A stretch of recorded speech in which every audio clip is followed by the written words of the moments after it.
Buenas noches a todos, Colegios del Real desde San Luis Potosí y nuestros colegios hermanos les damos la más cordial bienvenida a nuestra conferencia magistral titulada Amar a tiempo y a destiempo, la fidelidad conyugal, un camino a la felicidad. En esta ocasión tenemos el honor de recibir como invitado a Javier Vidal Cuadras, con quien nos enlazaremos en este momento desde España. Javier Vidal Cuadras es abogado, profesor de Derecho en la Universidad Internacional de Cataluña, secretario de la International Federation for Family Development, mejor conocida como la IFFD, presidente y moderador de la Asociación FERD. Además, es conferencista y colaborador en revistas sobre temas de matrimonio y familia. Y autor de los libros Después de amar, te amaré, Amar se escribe contigo, Un paseo en bicicleta por la vida, entre otros. Javier está casado con Loles, tienen 36 años de casados, 7 hijos y están próximos a ser abuelos. Y durante los próximos minutos y con el tema de hoy, Javier nos hablará sobre el amor en el matrimonio y la posibilidad real de ser feliz en él. Al final, pues les recuerdo que tenemos una sesión de preguntas, por lo que les pedimos que escriban en el chat para contestar las que el tiempo nos permita. Adelante, Javier, y bienvenido. Muchas gracias, Jesús. Bueno, gracias a todos, a todos los organizadores de estas conferencias de los Colegios del Real. Yo tuve ocasión de estar en San Luis Potosí hace, yo creo que ya más de 10 años. Disfruté mucho. México para mí es un país muy querido. Tengo muchos lazos emocionales, afectivos y familiares con México. Y siempre es un placer volver a estar, aunque sea digitalmente, allí. Y además, bueno, habéis dado la oportunidad de trasnochar, lo cual me devuelve a mi juventud. Está muy bien. Yo creo que estamos aquí con toque de queda. Debo ser el único que está despierto probablemente, pues, por lo menos en mi edificio seguro. Y bueno, muchas gracias por la invitación y por estar allí escuchándome. La idea de esta conferencia, era hablar de la fidelidad en el matrimonio, con el binomio fidelidad-felicidad. Y yo voy a empezar con una referencia a un libro, un pequeño opúsculo de Romano Guardini, que se llama El comienzo de todas las cosas, en el cual este autor se plantea si el mundo... mira, sí, ahí sale la presentación. Dice, bueno, ¿por qué hay días que yo parezco levantarme con el pie izquierdo y todo me sale mal? Me corto con la maquinilla de afeitar, me mancho el pantalón con un charco al salir de casa, el auto no se acaba de poner en marcha, el ordenador parece rebelarse y las teclas no responden a mis dedos y escriben equivocadamente, etcétera, etcétera, etcétera. Mientras que hay otros días, dice él, que todo me sale maravillosamente. Dice, ¿y qué pasa? Porque el mundo de ayer era el mismo de hoy. ¿Qué es lo que ha cambiado, no? Y él, la respuesta que da es, hemos cambiado nosotros, ¿no? Porque el auto era el mismo, el charco era el mismo, la maquinilla de aceitar era la misma, el ordenador era el mismo. Dice, lo que hemos cambiado en realidad somos nosotros, nuestra mirada a ese mundo exterior, ¿no? Ayer estábamos serenos y equilibrados, hoy estamos tensos y en zozobra y todo parece salirnos mal. Y la consecuencia que extrae es, si cambiamos nosotros, cambia el mundo. Porque el mundo, las cosas exteriores no se dan en la abstracción. Él dice, mi mundo no es el mismo que el tuyo. Las cosas exteriores para cada cual consisten en la relación que tiene con ellas. Por eso, el planteamiento que hace es, si ese mundo, esas cosas exteriores, la mirada que recibieran siempre fuera la de un ser humano alegre, libre, equilibrado, respetuoso, lleno de vida y de ganas de vivir, dice, entre todos construiríamos el paraíso. Y esta es la pequeña tesis de este libro, de este gran pensador italo-germano del siglo XX, ¿no? Si todos tuviéramos esa mirada, el mundo sería mucho mejor y haríamos el paraíso. Y él dice, y ese es el paraíso. El paraíso no es nada más que un ser humano que se enfrenta con estas condiciones o con estas disposiciones frente al mundo. Bueno, yo en esta charla voy a ser un poco menos ambicioso, no pretendo cambiar el mundo, pero sí ayudaros a vosotros que me estáis escuchando y a mí mismo y a todos a hacer de nuestro matrimonio un pequeño paraíso, ¿no? Intentar entre todos compartir pues todo aquello que nos permita conseguir ese objetivo. Y hay un autor español, José Antonio Marina, que creo que nos puede ayudar con esta cita que tenéis aquí, ¿no? Dice él: a mis alumnos les digo que las cosas no nos aburren porque sean aburridas, sino que porque somos aburridos nos aburren. Y es que ante una mirada pasiva, las cosas se repiten, aunque sean nuevas y maravillosas. Por eso lo que caracteriza en último término a la inteligencia creadora es la libertad para decidir en cada caso el significado que quiere que tengan las cosas. Es decir, que al final somos nosotros, con nuestra mirada, los que podemos realmente dignificar eso que nos rodea. Y naturalmente nuestro matrimonio. Nuestro matrimonio no es una cosa, es una realidad en la que vivimos, por la que hemos apostado mucho. Entonces, ¿cómo podemos lograr esto? En primer lugar, yo creo que hay que establecer o comprometerse, establecer un compromiso psicológico. Compromiso psicológico que quiere decir mantenerse en la relación, quemar las naves, como veis que pone ahí. Hay otro filósofo español que falleció hace pocos años, Julián Marías, que dice: la mayoría de personas no se atreven a conseguir lo que esperan, lo que desean. Pero, dice él todavía, hay una falta de atrevimiento más grave y radical, que es no atreverse a desear porque eso no tiene curso legal, porque no es lo que se desea. Y eso pasa a veces con la felicidad en el amor matrimonial. Hay gente, él dice, que no se atreve, que no se atreve a ser feliz. Y en el matrimonio pasa eso, porque vemos que a nuestro alrededor mucha gente no es feliz en el matrimonio. Pero sí es posible. Y lo primero que hay que hacer es convencerse de que cabe esa felicidad. Y lo más fácil, por supuesto, para convencerse es verlo en los demás. Gracias a Dios yo estoy rodeado de matrimonios felices y seguro que muchos de nosotros también, por poco que rasquemos y por poco que investiguemos, ¿no? ¿Qué quiere decir quemar las naves? Ese compromiso psicológico.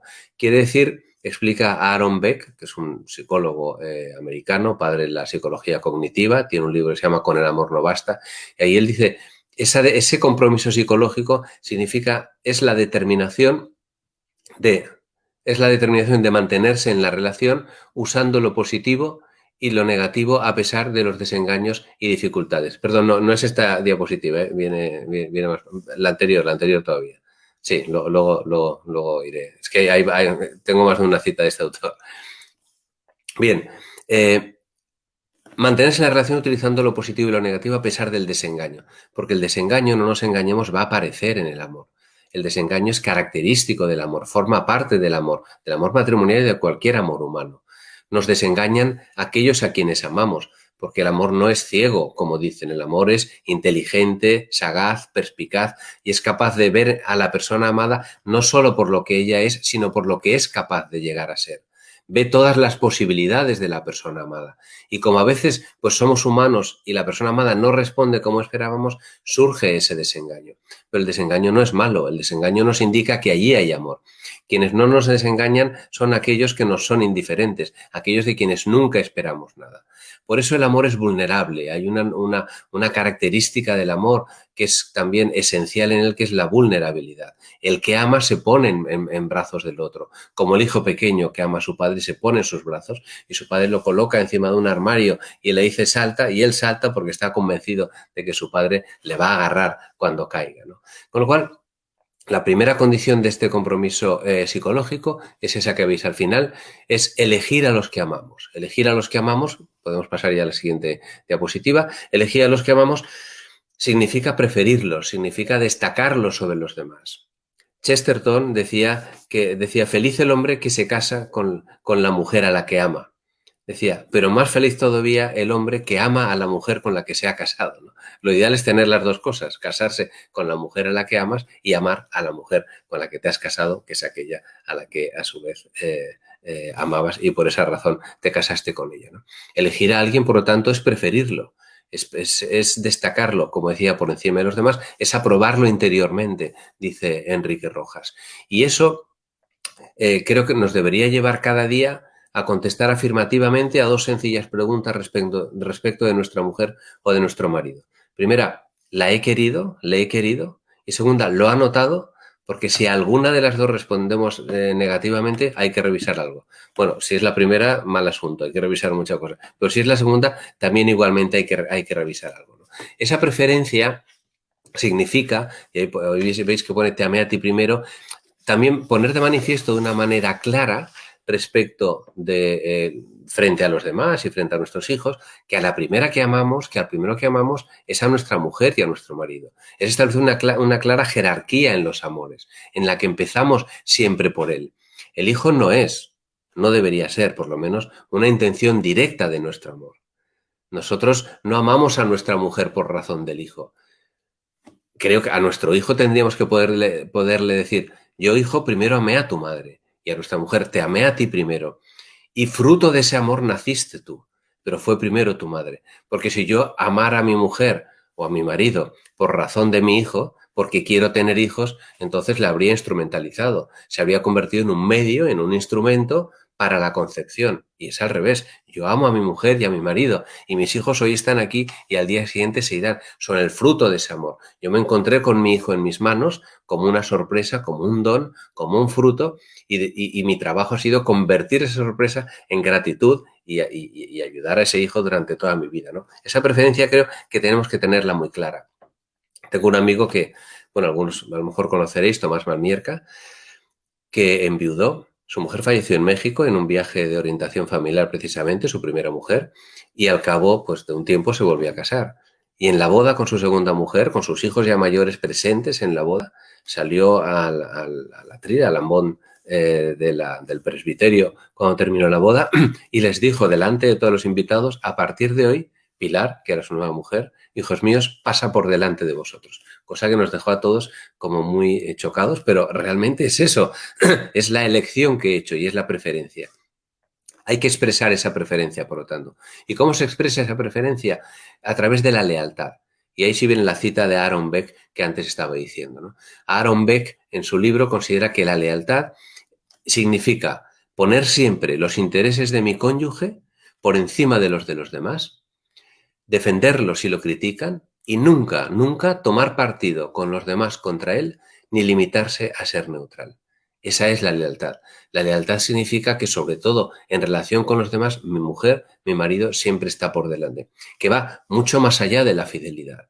La lealtad es un compromiso de entrega total y de defensa total y de apoyo total y de promoción total de la persona amada. ¿Y eso cómo se logra? Pues de muchas maneras, ¿no? Dos muy claras, con actos afirmativos y con actos preventivos. Actos afirmativos, pues todos aquellos que surgen de la imaginación de una persona que ama. Conoceréis muchos el libro de Gary Chapman, Los 5 lenguajes del amor. Allí, pues es un libro muy aconsejable.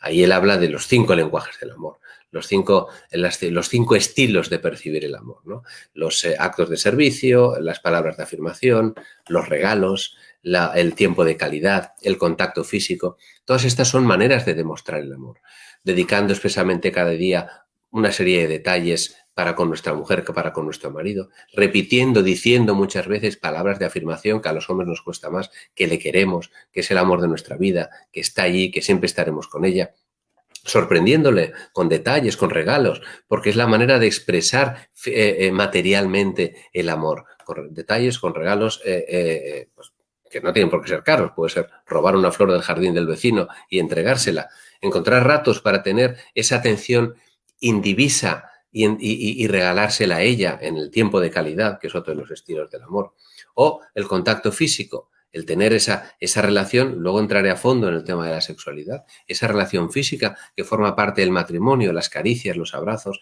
el quererse, el tocarse, el roce, hace el cariño. Y dentro de este último lenguaje del amor está también el hacerse amable uno mismo, mantenerse atractivo física y espiritualmente, ser atractivo, ser aquel de quien se enamoró nuestra mujer o nuestro marido, que siempre ella salga ganando en nuestro amor, que le compense amarnos porque nos hacemos cada día más amables para ella. Esta es la manera de encontrar la felicidad en el matrimonio. Ortega y Gasset, un gran filósofo español del siglo XX, decía que nada inmuniza más sexualmente al varón, se refería al varón, pero es también aplicable a la mujer y más hoy en día, que el enamoramiento de una concreta mujer. O sea, todos estos actos de afirmación, al final, lo que van generando es un una mayor atracción, un mayor enamoramiento, aunque a veces nos cueste ejercer estos actos. A veces hemos de hacer un poco de teatro en el amor, no pasa nada, porque tenemos el mejor espectador del mundo, que es nuestra mujer o nuestro marido, y él va a percibir ese esfuerzo que nosotros estamos haciendo. Pero después, naturalmente, con actos preventivos. Hay todo un aspecto afirmativo de afirmar el amor, de enamorarse de nuestra mujer, y después hay un aspecto también preventivo. Y aquí hay creo que la regla, el criterio, lo establece muy bien Tomás Melendo en la cita que vais a leer a continuación. Él dice, naturalmente, tenemos que relacionarnos con personas de otro sexo, pues oye, en el trabajo, en donde sea, ¿no? Naturalmente, ¿no? Y dice, pero ninguna de ellas, aquí se está hablando al varón, pero sirve también para la mujer, dice, ninguna de ellas debe ser tratada en cuanto mujer, poniendo en juego su condición de varón que ya no le pertenece, porque la ha entregado a su propia mujer, sino exquisitamente en cuanto persona. Y da la regla aquí, el criterio. Todo lo que yo hago con mi mujer, justamente por ser mi mujer, debo evitarlo a toda costa con cualquier otra. Lo que comparto con ella por ser mi esposa, no puedo compartirlo con nadie más. ¿Y qué es eso? ¿Qué es todo lo que comparto con ella o lo que hago con mi mujer precisamente por ser mi esposa? Pues el intentar estar a solas en una habitación el máximo tiempo, el tiempo posible, el estar continuamente en su compañía durante un viaje, el tener determinadas confidencias.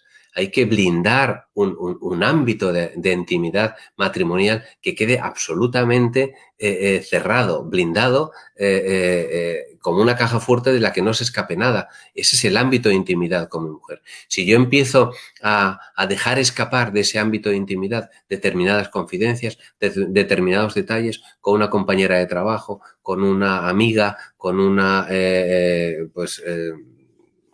persona que conozco donde sea, y voy dejando llevar esta intimidad, al final me acabo asomando a terceras personas y es cuando puedo provocar o puedo generar en un día que tenga las defensas bajas, pues esa infidelidad. Creo que aquí hay mucha ingenuidad. Muchas veces no nos damos cuenta de que esta relación, esta sintonía con esa persona no depende de la atracción física de esa persona. Se puede establecer una sintonía simplemente personal, hasta que llega un momento que voy compartiendo tanto con esa persona que voy dejando de compartir con mi mujer o con mi marido y pues bueno, entro o caigo en una pendiente resbaladiza muy peligrosa. Enrique Rojas alerta en uno de sus libros, El amor inteligente, contra los sentimientos ingobernables. Dice él, aquí me refiero a muchos enamoramientos de personas ya casadas o comprometidas que se han introducido en otra relación sentimental, consintiéndola, siendo conscientes de ello, y por vanidad, juego, superficialidad o simplemente por exploración de las propias posibilidades de conquista, llegan a ser incapaces de regentar o controlar la nave emocional. Son los enamoramientos no deseados. Te vas introduciendo en esa relación hasta que llega un momento que caes en una pendiente resbaladiza de la que es muy difícil recuperarse y volver a subir. La fidelidad no se la juega uno a la carta en un día determinado. La fidelidad está hecha de pequeñas lealtades. No podemos ir por la calle como un transeúnte, yendo de paso, asomándonos a cualquier persona a ver qué es lo que encontramos. Puede darse ese enamoramiento no deseado. Yo asistí hace ya, yo creo que casi 20 años, a una conferencia de Antonio Vázquez, que fue presidente del grupo educativo de colegios Fomento de España. Él se dedicaba entonces a asesoramiento matrimonial, tiene la edad de mi padre, pues yo soy amigo de su hijo, y él decía allí, ¿qué pasa ante estos enamoramientos no deseados? ¿Qué es lo que tenemos que hacer? Y él decía, yo solo conozco una receta. Decía, yo me dedico al asesoramiento matrimonial y recibo muchas consultas de personas de mi edad. Él entonces debía tener 60 y pico años. O 70, 60 y pico, 70 años. Personas de mi edad que se han ido introduciendo en esa otra relación y que poco a poco se han ido enamorando de otra persona. No ha habido nada, no ha habido una infidelidad sexual, no ha habido, pero sí que hay una pequeña deslealtad. Se han ido metiendo en esa relación y quieren salir de ella porque siguen amando a su mujer o a su marido. Él decía, bueno, yo atiendo sobre todo a varones, ¿no? Siguen amando a su mujer. Él decía, ¿cuál es la solución?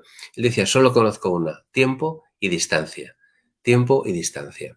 Tiempo porque los sentimientos, como sabemos, son inestables, son caprichosos, son arbitrarios e igual que vienen se van. Hoy estamos aquí y mañana estamos acá. Luego, si percibimos un sentimiento con el que no estamos de acuerdo, pero que nos va invadiendo, primero hay que tener paciencia y segundo, tomar la decisión, la determinación de expulsarlo de nuestra vida naturalmente. Y esa es la distancia. La distancia, si puede ser física, geográfica, con la persona que nos provoca ese sentimiento que puede romper nuestra relación matrimonial. Y si no se puede, física o geográfica, por lo menos emocional. No ponerse en situación de tentación de engañar a nuestra mujer o a nuestro marido, ¿no? Y después, importantísimo del matrimonio, pedir perdón y saber perdonar. Y sobre esto me voy a entretener un poco, siguiendo una obra que está, yo creo que en Google la podéis encontrar, de Jutta Burggraff, que se llama Aprender a perdonar. Explica allí Jutta Burggraff, que fue profesora de la Universidad de Navarra muchos años, ya fallecida también, en qué consiste el perdón. A veces es más fácil pedir perdón que perdonar, sobre todo cuando si ha habido una pequeña deslealtad o ha habido un pequeño fallo, pues es más fácil perdonar, pero cuando ha habido algo grave, algo difícil en el matrimonio, perdonar es muy difícil. Y ella explica en qué consiste perdonar. Pensad que el perdón, la capacidad de perdonar, es lo que más nos asemeja a Dios, que Dios siempre perdona. El que sabe perdonar realmente es la persona que se ha divinizado de alguna manera, ¿no? Ella dice, en primer lugar, para perdonar tiene que haber un mal. Es decir, yo tengo que perdonar, cuando perdono reacciono ante un mal. Hay pues determinadas conductas que no son un mal. Hay celos patológicos que ven un mal donde no lo hay. Tiene que haber un mal. Pero bueno, partiendo de la base de que lo hay, ella dice, el perdón es un asunto libre. Solo yo puedo decidir perdonar. Y tengo que decidirlo libremente y pase lo que pase. Es un acto de la inteligencia que convoca a la voluntad y que toma esa decisión. Pero lo siguiente, dice ella, es purificar la memoria. Purificar la memoria quiere decir olvidar ese mal. Está la famosa frase, perdono pero no olvido. No, has de perdonar y olvidar.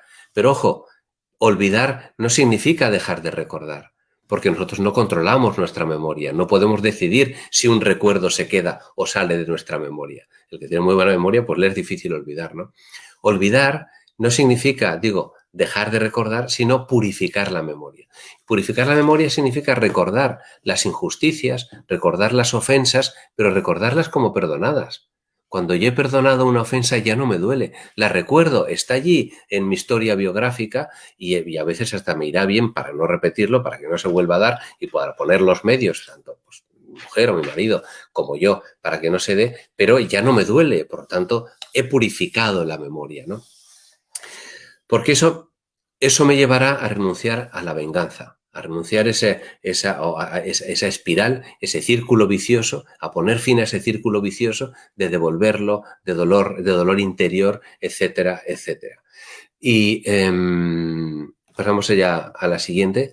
Ella, en esa obra, Aprender a perdonar, dice, es importante para perdonar saber mirar al agresor en su dignidad personal.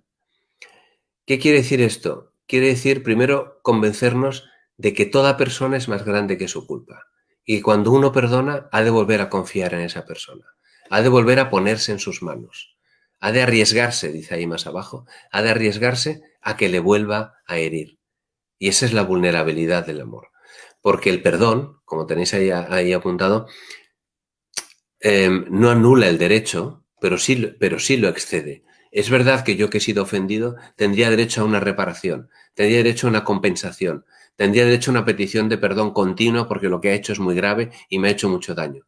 Pero el perdón supera esa reciprocidad del derecho y ese carácter recíproco, sinamático del derecho y lo supera perdonando y olvidándose, ¿no? E incluso, como tenéis apuntado allí, ni siquiera exige el arrepentimiento inicialmente. Claro que el arrepentimiento facilita el perdón, pero no es una condición. Acordaos, el perdón es un asunto libre, es un acto de la libertad. Yo perdono porque decido hacerlo y le doy tiempo para que se arrepienta. Es bueno que se arrepienta y deberá hacerlo, pero hay momentos en que hay bloqueos muy potentes en las personas y que ellos no ven que hayan actuado mal. Esto nos pasa a nosotros cada día. cuando hacemos algo mal y alguien nos lo dice, nosotros a veces no lo vemos, porque nos parece que es hipersensible, que es muy susceptible. Pero, oye, pero si yo no he hecho nada. Entonces, a veces hace falta tiempo para que uno se arrepienta y descubra que efectivamente ha hecho algo que no está bien. Bien, y ahora yo querría entrar en el ámbito, un ámbito muy sensible y por lo tanto muy delicado, que es el ámbito de la sexualidad, que es el ámbito donde probablemente nos podemos hacer más daño y que es, en la mayoría de ocasiones, la entrada por la que se cuela la infidelidad. Lo primero que tengo que decir es que es tan importante en la relación sexual el cuerpo, el sexo, como el cariño. A veces, desde la perspectiva del varón, se da más importancia a la entrega del cuerpo, a la entrega incluso genital, porque tenemos esa vivencia de la sexualidad más corporal, mientras que desde la perspectiva de la mujer se da más importancia al cariño, al afecto o a la emoción. No que el varón no la tenga, sino que la mujer le da más importancia a ella. Hay que poner los dos. Una negación sistemática y constante de la entrega del cuerpo tiene exactamente o es igual de reprochable que una negación continua del cariño. Imaginaos a un marido que dijera a su mujer: oye, mira, yo ahora durante 1 mes y medio no voy a estar cariñoso, olvídate de mí, voy a estar frío y erático, no me pidas nada porque no me apetece estar cariñoso. Esto no puede ser. Es una negación de algo que es fundamental en el amor, que es el cariño. Pues el cuerpo tiene la misma importancia que el afecto. Por lo tanto, no vale decir no me apetece durante una temporada. Puede haber momentos, puede haber circunstancias en que uno efectivamente, pues por una depresión, por una enfermedad, pues no puede entregarlo. Entonces, en el matrimonio, pues naturalmente estamos para comprender y para ayudar, ¿no? Porque el papel o la finalidad es humanizar la sexualidad. Humanizar la sexualidad significa entregarnos, compartir ese placer. Humanizar la sexualidad significa no absorber egoístamente el placer en el matrimonio. Y de eso es de lo que yo quiero hablar a continuación, ¿no? Como una primera regla que tenéis ahí apuntada, que creo que sirve para el varón y para la mujer, para afrontar la relación sexual. En el varón, el deseo sexual atendido favorece la inclinación al cariño y la ternura. Mientras que en la mujer, el deseo de cariño atendido favorece la inclinación al deseo sexual. Por lo tanto, el esfuerzo creo que tenemos que hacer los dos en el matrimonio es aproximarnos al otro por la vía en que se siente, por el camino en que se siente más cómodo.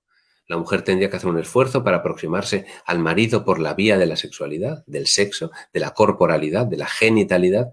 El marido tendría que hacer un esfuerzo para aproximarse a la mujer por la vía del afecto, por la vía del cariño, por la vía de la ternura. ¿Por qué? Porque la vivencia de la sexualidad en uno y en otro es diferente. La conocemos, pero va bien recordarla. Y extraigo las siguientes consideraciones del libro de Shonti y Jeff Feldhahn, que se llama, tienen 2 libros, For Men Only y For Women Only, solo para hombres, solo para mujeres, ¿no? Ellos explican que en el varón, pues el mayor deseo de sexo del varón no es un capricho, responde a su naturaleza. El varón necesita la plenitud y la frecuencia de la relación sexual. Y para él, esto tiene un significado emocional y le da confianza y seguridad en todos los demás ámbitos de su vida. Shonti Feldhahn, que es la mujer de este matrimonio, aconseja una frecuencia por lo menos semanal. Esto lo aconseja ella en su libro. El rechazo sistemático o constante de la mujer a la solicitud sexual por parte del marido le genera frustración y vergüenza. Porque ese significado emocional al marido, al hombre, le da seguridad en todos los demás ámbitos de su vida, no solo en la relación sexual. Un marido que tiene resuelta esa relación sexual con su mujer de manera satisfactoria es un hombre, es una persona mucho más segura en todo el resto de ámbitos de su vida, en el social, en el profesional, en el de amistad, en cualquiera. Por lo tanto, el esfuerzo de la mujer aquí es no responder a esa solicitud como un mero deber, como un sacrificio. Al contrario, tomar ella la iniciativa de la solicitud sexual y ayudar al marido en ese aspecto.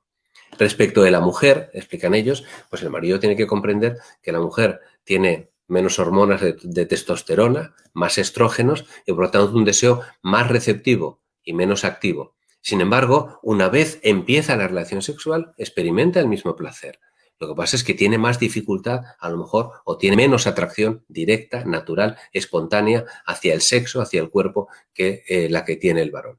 Por eso la mujer necesita más tiempo de preparación. a veces horas o días. Necesita preparar su cuerpo y sus afectos, porque en la mujer todo está mucho más unido, mucho más sintonizado. Y el sexo en ella empieza en el corazón. El sexo en ella empieza con el beso de buenos días por la mañana, con la llamada a media mañana para preguntarle cómo está, con el recuerdo, con el mensaje que se le envía a mediodía o a media tarde. Esta es la relación. Ella no puede aceptar que de repente aterrice un paracaidista en su cama a las 10 de la noche y le pida que le entregue lo más íntimo que tiene, que es la intimidad corporal. Dice, ¿y este de dónde ha salido? ¿Dónde ha estado en todo el día? No, la relación con ella exige, requiere todo esto. Y empieza en el corazón, quiere decir también que a la mujer no le atrae necesariamente, como casi siempre le sucede al varón, el cuerpo apolíneo de un varón. El esfuerzo del marido tiene que ir más en la dirección de los detalles, del trato, de la comprensión, del cariño, de la ternura, que en tener un cuerpo perfecto, porque eso a la mujer probablemente, pues, bueno, le va a hacer un relativo caso, ¿no?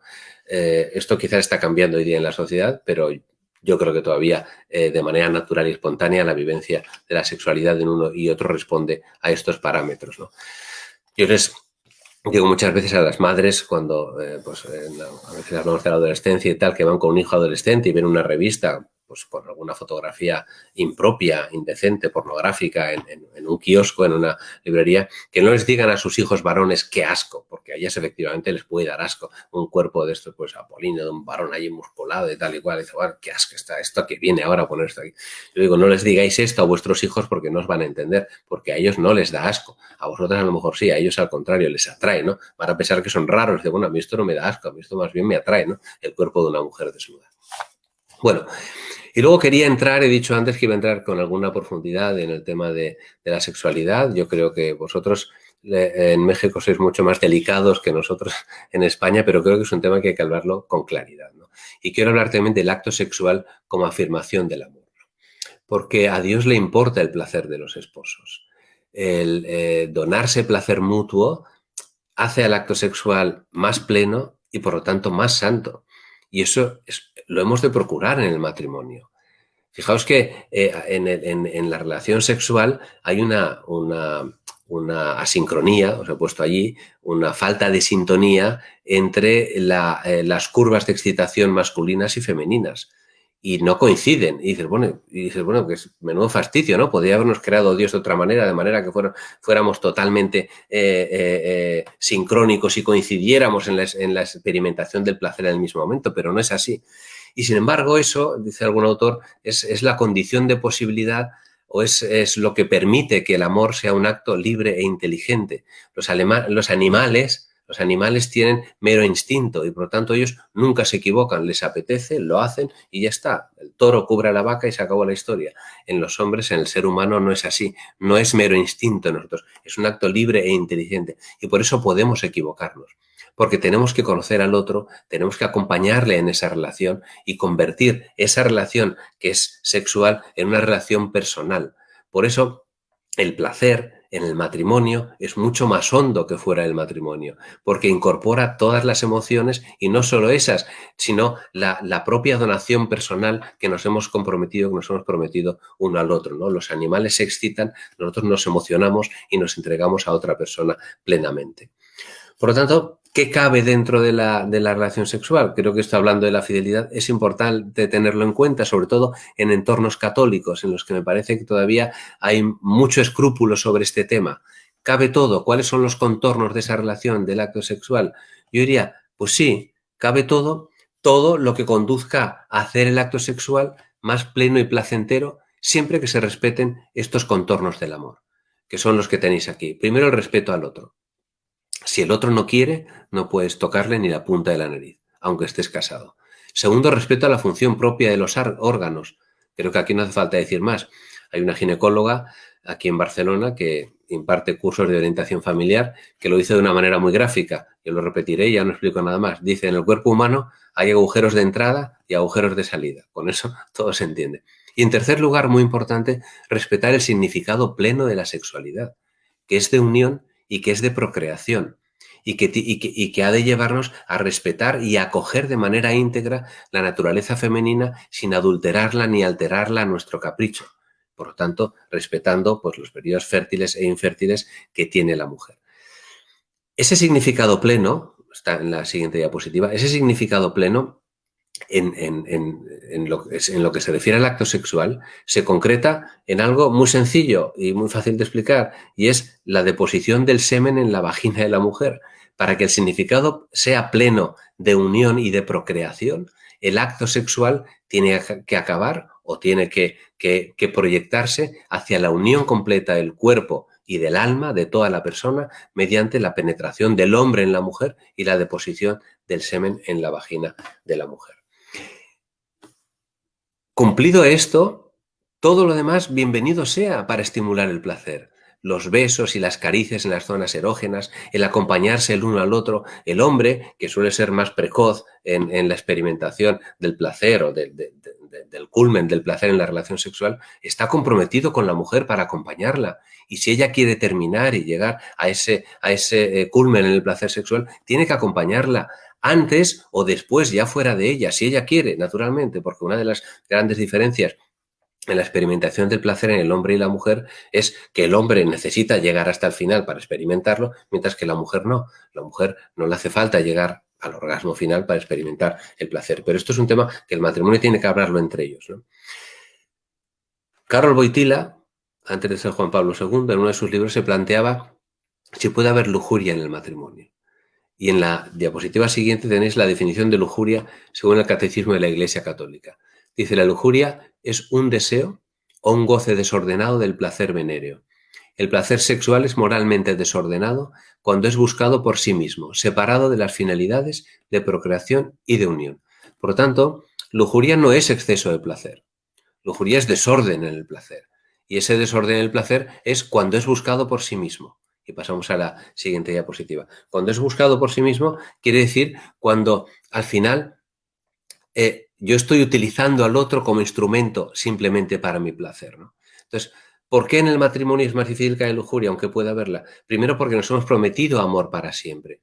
Yo te he dicho que te querré para siempre. Por lo tanto, la manifestación de tus valores sexuales, el encuentro sexual, no es un aprovechamiento, no es una utilización mía de ti o tuya de mí para luego olvidarte y abandonarte. No, te he dicho que te quiero, te he dicho que no te utilizaré. ¿Y cómo sabes que no te utilizaré? Porque me he comprometido a amarte para siempre. Con lo cual, pues yo voy a continuar siempre contigo. Puede haber lujuria o puede haber ese placer desordenado, digámoslo así, que nos puede llegar a dominar cuando el placer se produce sin respeto a la persona amada. Es decir, cuando la tenemos solo como objeto de nuestro placer, cuando no respetamos su deseo, su estado emocional, su disposición, el momento en que está o el periodo en el que está, porque puede haber periodos largos en que uno tenga dificultades. O por falta de delicadeza y de conocimiento, porque no quiero conocer su naturaleza y me da igual, lo que importa es que yo disfrute y ella o él, pues oye, que está para eso, ¿no? Eso, ahí habría lujuria porque estaríamos viendo su cuerpo como un mero instrumento a nuestro placer. O bien, cuando el deseo se eleva a principio rector que altera todo. Y entonces altera todo, incluso altera la propia naturaleza femenina, que antes es un tema que ya he comentado, ¿no? Bueno, por lo tanto, es importante la relación sexual, es importante tener claro en el matrimonio, porque eso, como decía Ortega y Gasset, evita muchos problemas e inmuniza al varón y a la mujer frente a la infidelidad. Es importante tener una relación sexual plena, satisfactoria, rica, frecuente, trabajada, hablada, compartida, y hemos de trabajar ese aspecto porque es fundamental en nuestra relación. Y por último, antes de terminar, quería referirme a las crisis. Y en particular me voy a detener en una que es la que se conoce como crisis de la mitad de la vida. Hay un monje benedictino que se llama Anselm Grün, que tiene un opúsculo también que se llama La mitad de la vida como tarea espiritual. Y ahí hace un análisis de esa crisis de la mitad de la vida comparando la visión de un místico alemán, Johannes Tauler, del siglo XIV, y de un psicólogo austriaco, Carl Jung. Y bueno, pues es un opúsculo bastante interesante. Ahí cita a Romano Guardini, y Romano Guardini dice, ¿qué pasa en la mitad de la vida? Que bueno, antes eran los 40, ahora no sé si son los 50 o los 60, este paso, pues la mitad de la vida ya nadie sabe cuándo es. Pero es verdad que hay un momento que hay como una evolución, ¿no? Hay como una especie de crisis existencial. que repercute en la relación matrimonial. Él dice, yo tenía un amigo que me decía, mira, cuando veas a alguien que a partir de los 40 empieza, un hombre, empieza a muscularse, a cuidar su cuerpo con cierta obsesión, a volver a vestir como cuando tenía 25 años y se compra una moto de alta cilindrada, no lo dudes, es que tiene un amante. Está en la crisis de la mitad de la vida. Quizás de una manera un poco pues gráfica, exagerada, caricaturesca de plantearlo, pero es así. Romano Guardini dice, lo que pasa en la mitad de la vida es que aparece la presencia de los límites. Dice él, durante la primera mitad de la vida todo el mundo sabe que la gente se muere, pero todavía no sabe que él también se va a morir. Y cuando llega a la mitad de la vida se da cuenta de que él se va a morir. Aparece, dice él, el carácter de lo ya sabido, aparece la caducidad de la vida, conocemos qué es lo que pasa, aparece como el aburrimiento también, ¿no? Porque sabemos ya cómo se desarrollan los proyectos, sabemos cómo responden las personas, tenemos toda una experiencia acumulada y eso nos a determinadas personas les sume en una especie de depresión que les mueve, que les impulsa a buscar una utopía. Entonces buscan recuperar todo ese tiempo supuestamente perdido para poder hacer todo aquello que no han podido hacer durante los años anteriores. Se produce además en el matrimonio, pasamos ya a la siguiente, se puede producir una colisión entre lo doméstico y lo social, he escrito yo aquí. Lo doméstico y lo social.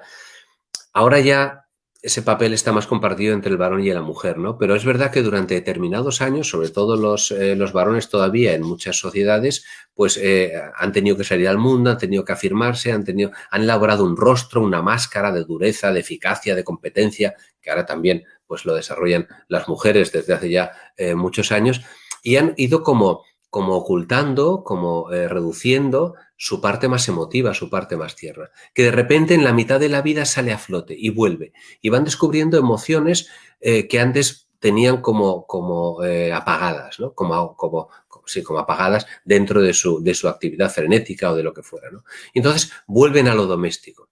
Mientras que a la mujer muchas veces le pasa lo contrario, porque la mujer está más atada a la maternidad por la relación más íntima que hay entre la madre y los hijos, trabaje o no trabaje fuera de casa, pero hay como una mayor vinculación y también emocional, y de repente llega a la mitad de la vida y descubre que tiene más tiempo, que tiene más facilidad, que tiene más aptitudes para dedicarse, o más posibilidades, mejor dicho, más que aptitudes, más posibilidades de dedicarse a lo social, a lo profesional, a lo deportivo, y ahí se puede producir una colisión. Se puede producir la colisión entre el varón que descubre lo doméstico y la mujer que descubre lo social, lo profesional, etcétera, etcétera.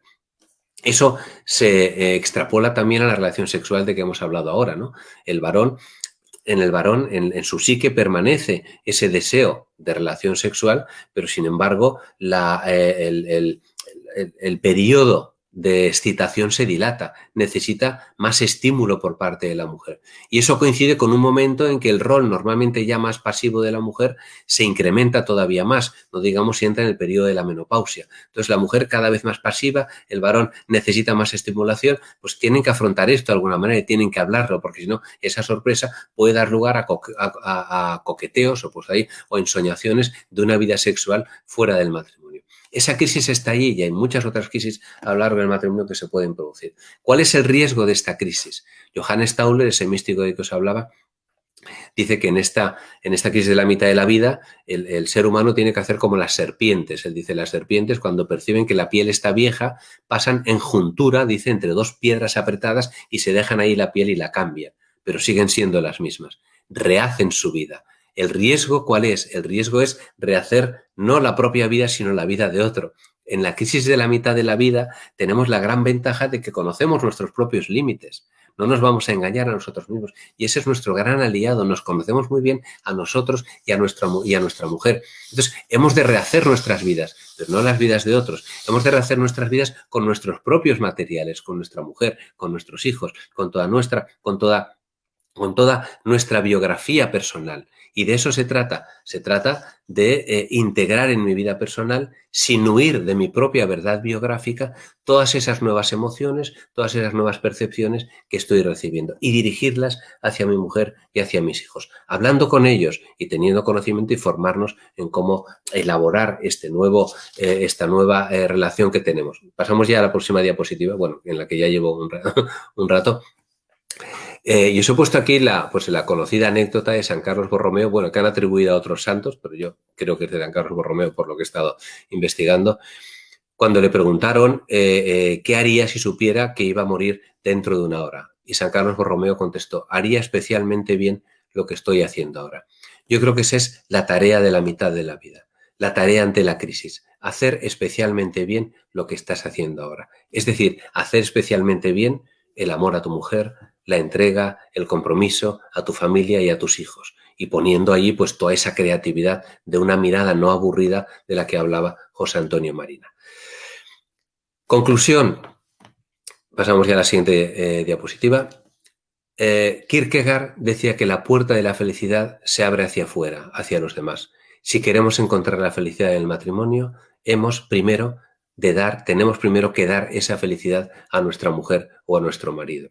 Porque la felicidad es como el sueño en una noche de insomnio, dice Carlos Cardona en uno de sus libros. El sueño en una noche de insomnio no lo agarras concentrándote en él. Al contrario, tienes que olvidarte del sueño y entonces a lo mejor te viene. Pues la felicidad es lo mismo. Cuando tú te olvidas de tu felicidad y te dedicas a darla a los demás, no digamos en el matrimonio, entonces es más fácil que esa felicidad vuelva a ti. Sabiendo, y aquí voy a leer una cita que viene a continuación, me parece, de Hugo Borguelo, que la solución siempre soy yo.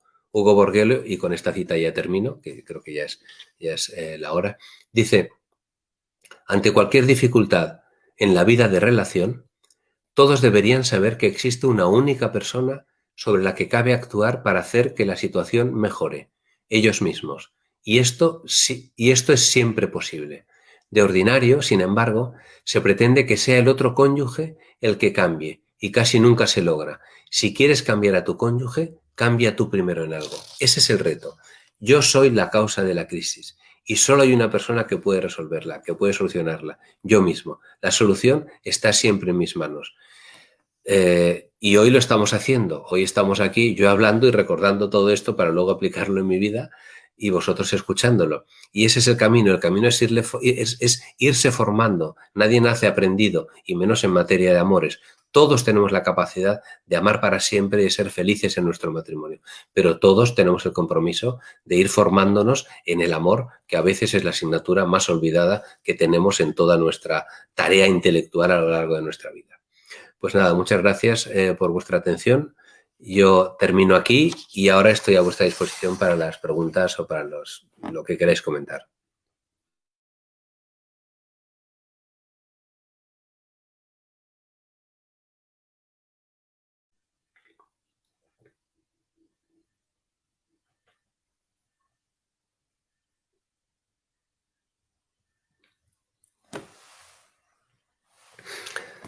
Bien, hay una pregunta: ¿cómo explicar a los que se van a casar que no vale tener una opción B y que lo mejor es quemar las naves?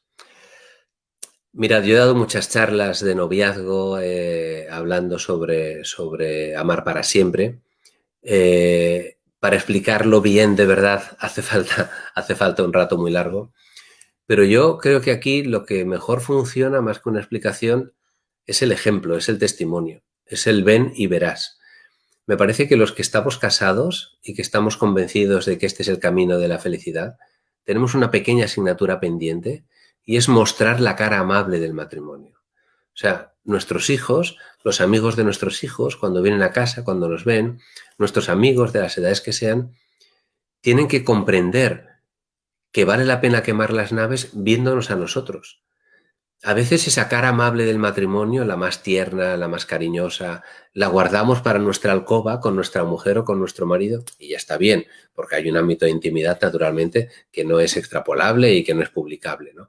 Pero hay todo otro ámbito que nuestros hijos tienen que ver que nos buscamos, tienen que ver que tenemos un beso especial para nuestra mujer, para nuestro marido, que nos sentamos juntos, que nos damos la mano, que estamos amables el uno para con el otro, que estamos atentos. En esto los mexicanos sois especialistas, en esa delicadeza en la relación con los demás. Porque si no lo ven, si al final para ellos el matrimonio...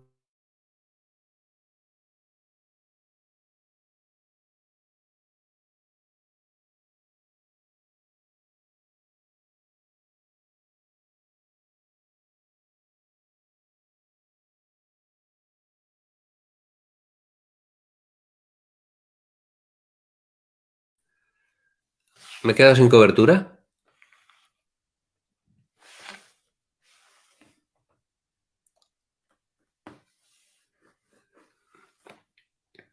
Vale, ok. Bien. Bueno, la verdad es que no sé dónde me habéis perdido.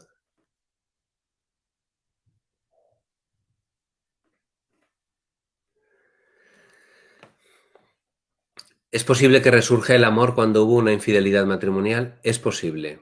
Es posible y yo lo he visto. Ahora, es forzado. Exige primero por parte de uno de los dos, bueno, de los dos, ¿no? Por parte del que ha cometido la infidelidad, exige la humildad de aceptarlo y el esfuerzo de enmendar, que cuesta. Y a veces, según el grado de la infidelidad y según el grado, en el caso de que haya ya pues una relación más estable o más difícil, pues es posible que se necesite la ayuda externa, ayuda de un asesor matrimonial que explique a cada uno cómo tiene que actuar en esta situación. Yo antes he hablado de saber perdonar. Saber perdonar es muy difícil, las condiciones ya las habéis visto, exige un acto de humildad muy potente y muy continuo en el tiempo, exige intentar no recrear escenarios, no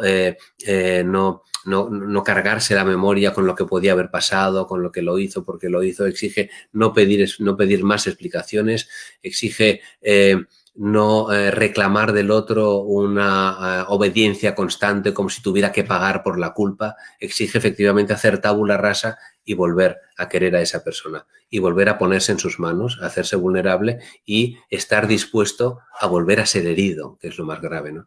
Pero por parte del que ha cometido la infidelidad, primero requiere un ejercicio de introspección, de autocorrección, potente, ¿no? Darse cuenta de dónde ha estado el fallo y hablando los dos, probablemente con la ayuda de terceros. Yo creo que si ha habido una infidelidad grave, me parece que probablemente hará falta la ayuda de un tercero que nos ayude a descubrir la causa, ¿no? Porque toda infidelidad tiene una causa. Puede ser una causa endógena en uno de los cónyuges o exógena que afecte a la relación entre los dos. Pero ahí hay una causa.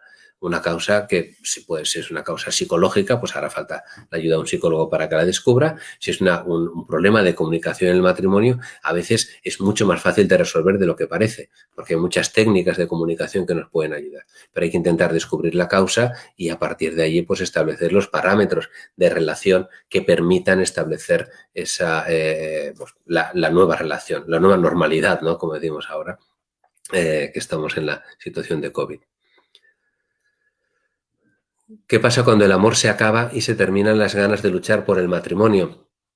Bueno, cuando se acaba la reciprocidad, digamos, porque cuando uno está luchando por su matrimonio, el amor está ahí, ¿eh? El amor es forzado, es evidente que el amor correspondido es más completo que el amor no correspondido, pero el amor no correspondido también lo es, ¿eh?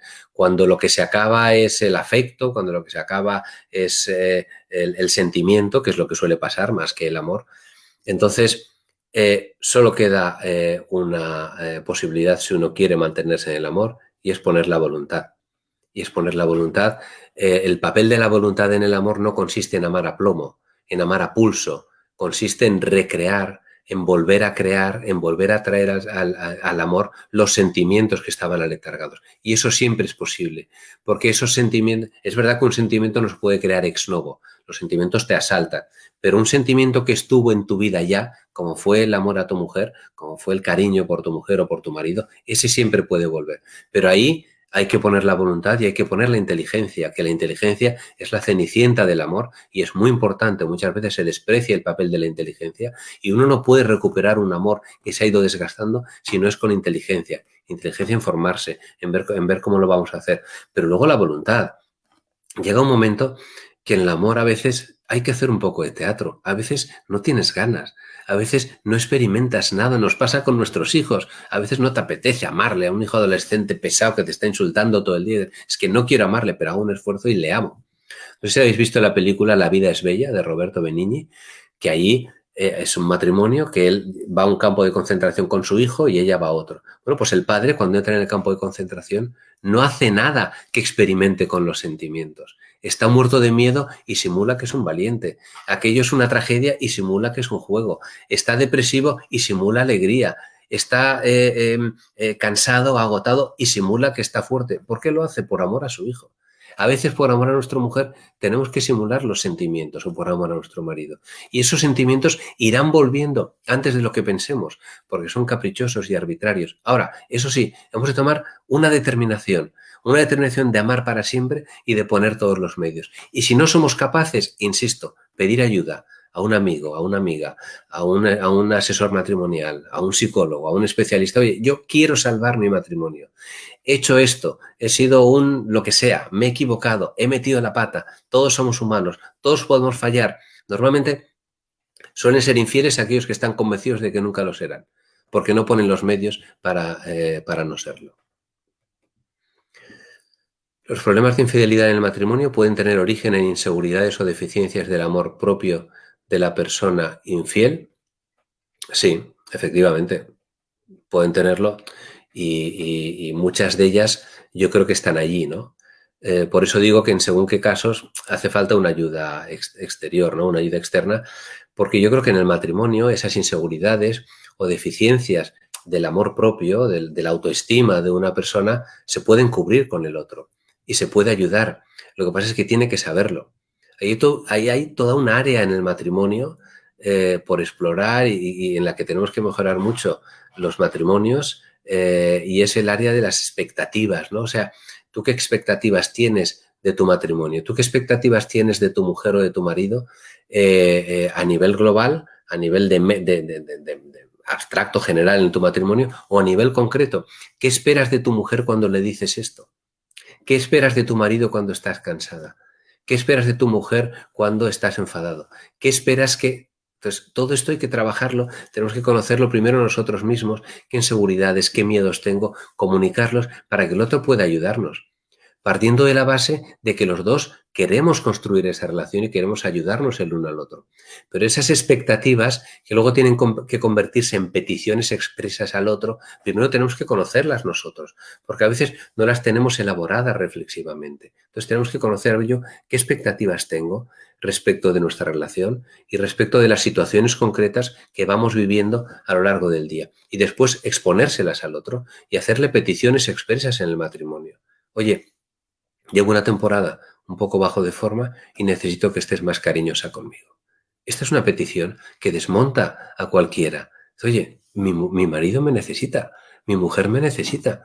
No es aquella persona autosuficiente que parecía que era capaz de todo y que no necesitaba nada. No, me necesita. Nos necesitamos el uno al otro. Y por último, la última pregunta, ¿son normales las crisis matrimoniales? ¿Qué hacer si estamos en una de ellas? Sí, son normales y uno puede vivir muchas crisis que a veces son provocadas por agentes externos, ¿eh? A veces tienes una dificultad en el trabajo y eso pues te genera una situación personal difícil y esto se traslada al matrimonio. A veces puede ser pues, una relación con los hijos, por ejemplo, pues los hijos muchas veces en la etapa dura o sobre todo de la adolescencia, la etapa más dura de educación de los hijos, si no estamos muy en sintonía el matrimonio, eso puede generar grandes crisis en el matrimonio, porque tenemos criterios distintos y porque lanzamos mensajes diferentes y porque eso pues genera mucha tensión interior, ¿no? Entonces sí, efectivamente las crisis se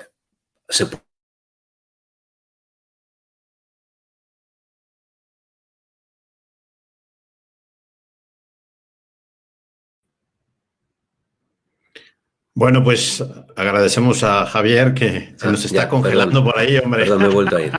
Digo, las crisis pueden darse, pueden ser más graves o pueden ser menos graves, pero pueden darse. Y por lo tanto yo creo que lo primero que hemos de hacer es saber que existen. Y lo segundo que hemos de hacer es no preocuparnos, paciencia, estamos en una crisis, la superaremos. Tener la convicción de que podemos superarla, de que con el tiempo y con el esfuerzo de los dos lograremos superarla. Y por tanto no abandonar.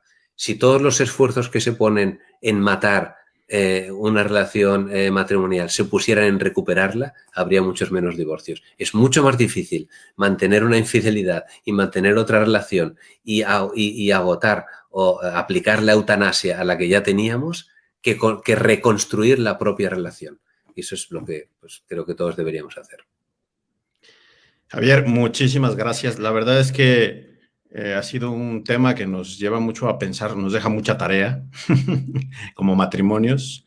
Y bueno, digo, hago extensivo la felicitación de mucha gente que nos ve a lo largo del país y que, por ejemplo, Anabel y Gabriel Domínguez de Lara, Aguascalientes, ¿no? O sea, mandan saludos y pues obviamente a nombre de todos los participantes y de nuestros colegios aquí en San Luis Potosí, pues queremos agradecerte esta trasnochada porque sabemos que también vas a viajar pronto, ¿no? Sí. Ya tendrás muy poco tiempo para descansar, pero te agradecemos esta interesante conferencia y pues a ponerla en práctica, ¿eh?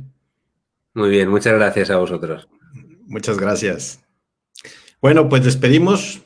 Por último, que contesten una encuesta que se deriva de un QR que estará apareciendo en este momento. Y los esperamos en la siguiente conferencia el próximo 9 de diciembre para la última conferencia del año. Agradecemos a todos su presencia y buenas noches.